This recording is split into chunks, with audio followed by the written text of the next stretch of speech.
ce jour est mémorable, comme le disaient donc, les prédécesseurs. C'est la concrétisation d'une idéologie que nous sommes en train de développer. Feu capitaine Thomas Sankara disait « Osez inventer l'avenir ».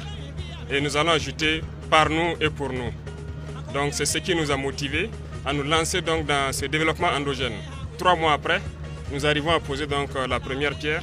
C'est très important parce qu'il y a eu de l'engouement dans la souscription et c'est le lieu aussi d'encourager les gens à avoir confiance, à continuer à souscrire les Burkinabés de l'intérieur comme de la diaspora parce que c'est par nous que nous pourrons tout faire pour les Burkinabés. Il faut avoir confiance, sinon 3 mois après, nous ne serons pas là pour poser la première pierre. Je pense que le point est régulièrement fait par l'APEC et tous ceux qui souscrivent suivent régulièrement.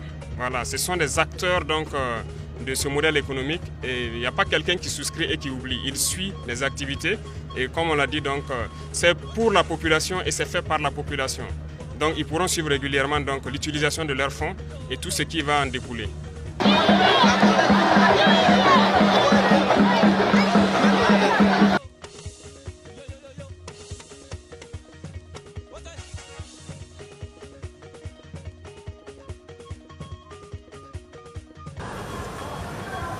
À l'image, les premières boîtes de tomates made in Burkina Faso. L'usine peut en sortir des centaines en 24 heures. Sa capacité de production est estimée à 100 tonnes par jour. La construction de cette unité industrielle a duré un peu plus d'1 an.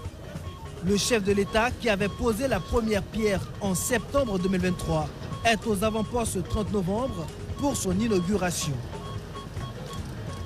Pour le capitaine Ibrahim Traoré, cette infrastructure est un symbole fort de la vision d'un développement endogène et inclusif du Burkina Faso.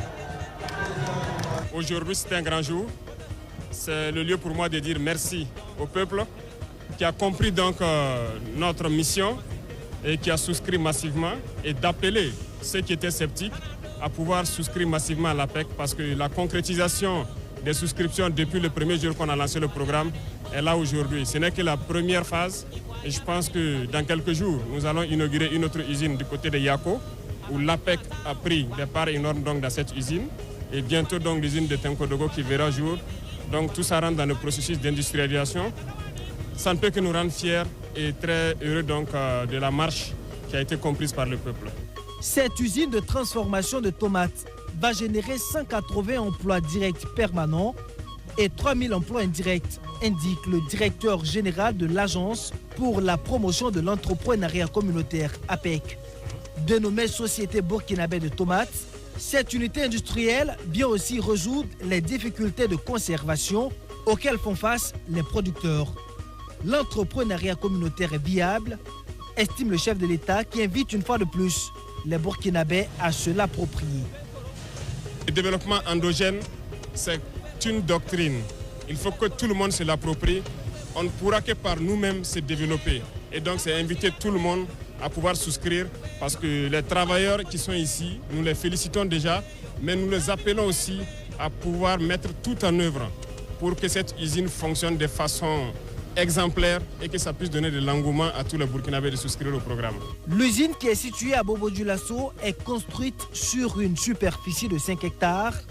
2 autres unités du même type devraient bientôt voir le jour, a indiqué le président du Faso.